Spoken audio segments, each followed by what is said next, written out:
and we're back to learning Photoshop, and this time I'm going to show you how to remove the background of an image with only one click. In newer versions of Photoshop, I guess they introduced it in 21, you have these quick actions that allow you to remove a background. I've got the original here and I copy that, press Ctrl J. Let me make the original invisible, so only have the copy visible.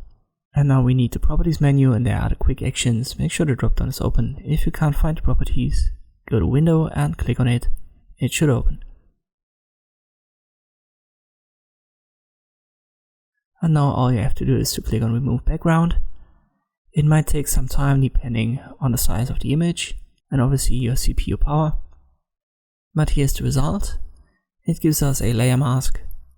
Let me create a background, so I click on this icon to create a new layer, and I use the paint bucket tool and I make it white or black, and you can see the results are pretty good.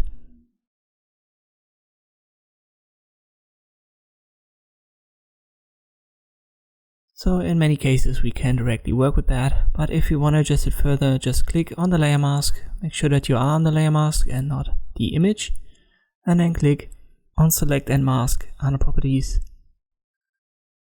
And there you can use the refine edge brush tool on the left hand side. Just set the size over here and maybe go down with the hardness to, let's say, 50%.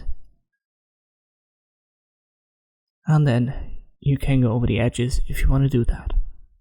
Maybe you want to change the output too, so I want to put it directly on the layer mask, so I select that and I click on OK. But in many cases you don't even have to do this. This one click option works well for many photos. I hope this video was helpful, thanks for watching, and I'll see you next time.